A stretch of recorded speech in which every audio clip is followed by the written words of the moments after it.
Hi, welcome to TS news digital. మరొక 48 గంటల్లో ఎన్నికల ఫలితాలు రాబోతూ ఉన్నాయి. ఈసారి పార్లమెంట్ ఎలక్షన్స్ చాలా రంజుగానే ఏకంగా 7 ఫేజెస్లో the longest more than 6 weeks duration తోటి జరిగాయి.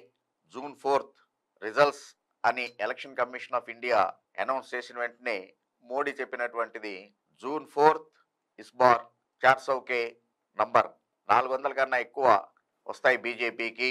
జూన్ 4th వచ్చేటువంటిది అది రిజల్ట్స్ వచ్చే డేట్ 4th కాబట్టి 400 అనేటువంటిది మోడీ నినాదం. మొత్తం మీద ఎగ్జిట్ పోల్స్ వచ్చేసాయి. అయితే రాహుల్ గాంధీ మాత్రం ఈ ఎగ్జిట్ పోల్స్ నమ్మేటువంటివి కాదు, ఇది మోడీ ఎగ్జిట్ పోల్స్ అనేటువంటి ఒక సరదాదే కావచ్చు కాక బట్ ఒక కామెంట్ కూడా చేయడం జరిగింది. సో ఓవరాల్గా ఎగ్జిట్ పోల్స్ విషయంలో ఎలా ఉంది అని చూస్తే 400 రావటం బీజేపీ అలయన్స్కి ఎన్డీఏకి కొంచెం కష్టంగా ఉన్నా కూడా ఓవరాల్గా 370 సీట్స్ +/- 35 సీట్స్ అనేటువంటిది, అంటే సొంతంగా ఎన్డీఏ గవర్నమెంట్ ఫామ్ అవుతుంది అనేటువంటిది సర్వే రిజల్ట్. సో ఒకవేళ ప్లస్గా కనుక అయ్యేట్లయితే ఆ 400 మార్కుని దారేటువంటి అవకాశం ఉంటుంది, 405 అవుతాయి. లేకపోతే కనుక 335 అంటే 335 340 మొత్తానికి 350 లోపు ఉంటుంది అనేటువంటిది ఈ సర్వే సంస్థ చెప్తున్నటువంటి ఫిగర్. లేకపోతే క్లోజ్ టు 400 వెళ్తుందేమో చూడాలి.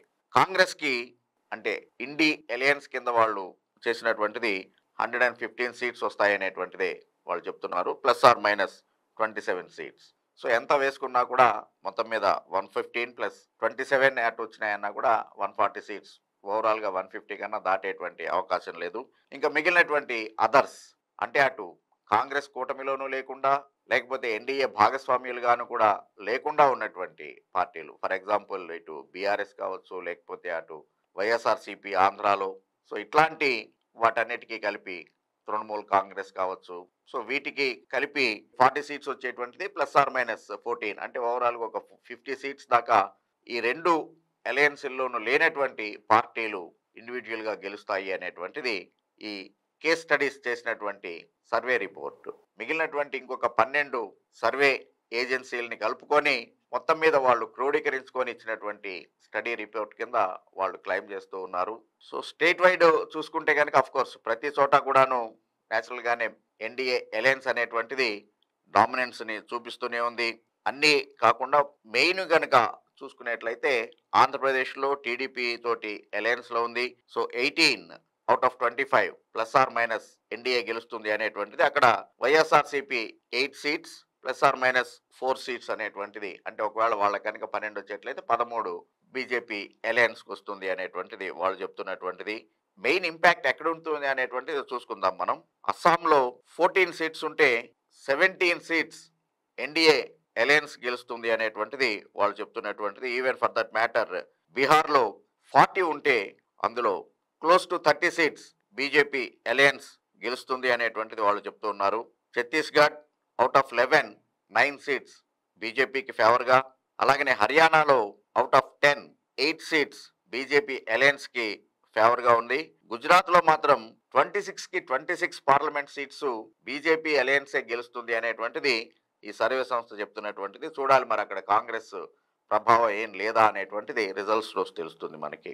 సో అట్లాగనే కర్ణాటకలో 28 సీట్స్ ఉంటే అందులో 21 బీజేపీ అలయన్స్ గెలుస్తుంది అనేటువంటిది. ప్రజెంట్ అక్కడ కాంగ్రెస్ గవర్నమెంట్ ఉంది, కానీ పార్లమెంట్కి వచ్చేటప్పటికి బీజేపీ వైపు మొగ్గు చూపారు అనేటువంటిది ఈ సర్వే సంస్థ యొక్క సారాంశం. అలాగనే జార్ఖండ్లో 14లో 12 బీజేపీకి. మధ్యప్రదేశ్లో టోటల్ 29 సీట్స్ ఉంటే అందులో 28 ఎన్డీఏ కూటమికి లభిస్తాయి అనేటువంటిది చెప్తోంది. మహారాష్ట్రలో అవుట్ ఆఫ్ 48 34 సీట్స్ ఎన్డీఏ అలయన్స్కి వస్తుంది అనేటువంటిది వీళ్ళు చెప్తున్నటువంటిది. ఒరిస్సాలో 21లో 14 ఆ 15 సీట్స్ బీజేపీ అలయన్స్కి వస్తుంది అనేటువంటిది చెప్తూ ఉన్నారు వీళ్ళు. తమిళనాడులో కూడా ఈసారి బీజేపీ అకౌంట్ ఓపెన్ చేస్తుంది అనేటువంటిది సర్వే సంస్థ చెప్తున్నటువంటి సారాంశం.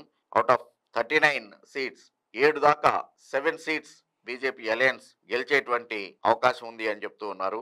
తెలంగాణలో 17లో 5 to 5 సీట్స్ +/- 2 అంటే ఒక 7 సీట్స్ దాకా బీజేపీ గెలిచే అవకాశం ఉంది అనేటువంటిది ఈ సర్వే సంస్థ చెప్తున్నటువంటి. అలాగనే వెస్ట్ బెంగాల్ ఈసారి తృణమూల్ కాంగ్రెస్కి చాలా దెబ్బ తగులుతుంది అక్కడ అనేటువంటిది సర్వే సంస్థ తేల్చినటువంటి survey report. Out of 42 23 seats దాకా బీజేపీ గెలుస్తుంది అనేటువంటిది వాళ్ళు చెప్తున్నారు. సో ఓవరాల్గా కనుక గమనించినట్లయితే ఆంధ్రప్రదేశ్లో టీడీపీ అలయన్స్ అంటే బీజేపీ ఈ ఎన్డీఏ కూటమికి ఎక్కువ సీట్లు లభిస్తాయి అనేటువంటిది. అరుణాచల్ ప్రదేశ్ అయితే బీజేపీ, ఇదంతా అసెంబ్లీ సెగ్మెంట్ సంబంధించింది అంటే అసెంబ్లీకి కూడా జరిగాయి అక్కడ. సో ఏపీలో టీడీపీ అలయన్స్ అధికారంలోకి వస్తుంది అనేటువంటిది చెప్తున్నారు. అరుణాచల్ ప్రదేశ్లో బీజేపీ గవర్నమెంట్ని ఫామ్ చేస్తుంది.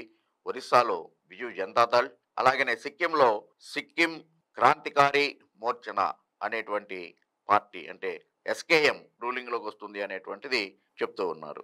సో ఓవరాల్గా ఈ సర్వేలన్నీ కూడా మొత్తం మీద అటు ఎన్డీఏ భాగస్వామ్యానికే పట్టం కట్టాయి. మరొకసారి మోడీ ప్రధానమంత్రి అవుతాడు అనేటువంటిది ఈ సర్వే సంస్థల యొక్క సారాంశం.